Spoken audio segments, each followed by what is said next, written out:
Assalamualaikum warahmatullahi wabarakatuh. Selamat siang teman-teman. Kembali bersama saya Adila Putranningsih. Pada kesempatan kali ini kita akan membahas studi kasus tentang perusahaan Global Tech Solution, yang dimana perusahaan ini merupakan perusahaan yang didirikan pada tahun 2010 oleh sekelompok insinyur perangkat lunak dengan fokus awal pada pasar domestik AS atau Amerika Serikat. Namun, seiring perkembangan teknologi dan meningkatnya permintaan global, perusahaan ini melihat peluang untuk memperluas jangkauan mereka ke pasar internasional. Adapun perusahaan memiliki beberapa masalah.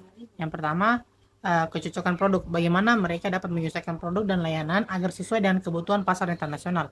Yang kedua, persaingan global. Strategi apa yang dapat dipakai untuk bersaing dengan perusahaan lokal dan internasional yang sudah mapan.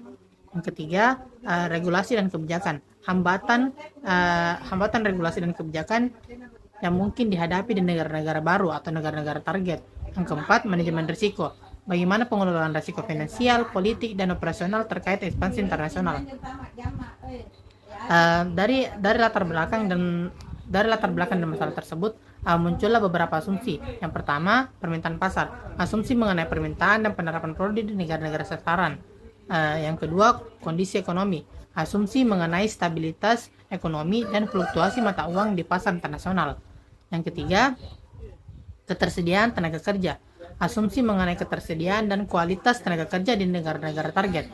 Dan yang keempat, teknologi dan infrastruktur. Ketersediaan teknologi dan infrastruktur yang diperlukan untuk operasi internasional. Dari latar belakang masalah dan asumsi, kita diminta untuk menjawab beberapa pertanyaan. Yang pertama, bagaimana cara menyesuaikan produk dan layanan untuk memenuhi kebutuhan pasar internasional? Yang pertama, tentunya harus riset pasar. Lakukan riset pasar untuk memahami kebutuhan spesifik dan preferensi pelanggan di setiap negara target. Yang kedua, lokalisasi produk. Terjemahkan dan sesuaikan fitur produk sesuai dengan bahasa dan peraturan lokal. Yang ketiga, fleksibilitas produk. Tawarkan opsi kostumisasi agar produk dapat disesuaikan dengan kebutuhan unik di berbagai pasar. Selanjutnya, pertanyaan kedua, apa strategi pemasaran yang optimal untuk memperkenalkan merek Global Tech Solution di pasar internasional? Jadi apa strategi pemasaran yang optimal agar Global Tech ini dapat dikenal di pasar internasional? Yang pertama, strategi global dengan adaptasi lokal. Mengembangkan strategi branding global yang konsisten namun fleksibel untuk adaptasi lokal. Yang kedua, pemasaran digital dan media sosial.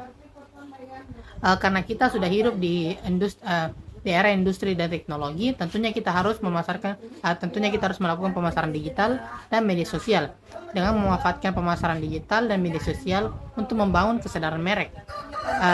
Yang ketiga, kemitraan lokal. Berkolaborasi dengan perusahaan lokal untuk memanfaatkan jaringan dan pengetahuan pasar mereka. Pertanyaan yang ketiga, bagaimana mengelola risiko dan kepatuhan terhadap peraturan di pasar internasional? Yang pertama, riset regulasi. Pelajari secara mendalam tentang hukum dan regulasi di negara yang akan kita targetkan. Yang kedua, kerangka kepatuhan. Kembangkan kerangka kerja untuk memastikan kepatuhan terhadap peraturan lokal. Dan yang ketiga, manajemen risiko. Terapkan strategi manajemen risiko seperti asuransi risiko politik dan lindungi nilai terhadap ketebalan mata uang. Pertanyaan yang keempat, bagaimana perusahaan akan menyalakan dan mempertahankan kinerja operasional dan keuangan mereka di pasar baru? Bagaimana mereka mempertahankan kinerja operasional dan keuangan mereka di pasar baru? Yang pertama, indikator kinerja utama atau KPI. Tetapkan KPI untuk memadukan kemajuan dan kinerja di pasar baru. Yang kedua, sistem manajemen keuangan. Gunakan perangkat lunak manajemen keuangan untuk melacak pendapatan, biaya, dan profitabilitas di berbagai wilayah. Yang ketiga, tinjauan berkala. Melakukan observasi rutin dan menyesuaikan strategi berdasarkan data kinerja dan umpan balik pasar. Pertanyaan terakhir, Apa strategi cadangan jika ekspansi internasional tidak memberikan hasil sesuai yang diharapkan atau ekspansi internasionalnya ini tidak berhasil? Yang pertama, kita memiliki dua strategi. Yang pertama, strategi keluar. Jika tidak berhasil, tentunya kita harus keluar. Kembangkan rencana keluar untuk pasar yang berkinerja buruk, termasuk rencana untuk menarik sumber daya dan meminimalkan kerugian. Jadi jika kita keluar, tentunya itu akan meminimalkan kerugian. Yang kedua, fleksibilitas alokasi sumber daya. Jagalah kenyamanan dan alokasi sumber daya untuk mendapatkan pengalihan fokus ke pasar yang lebih menjanjikan.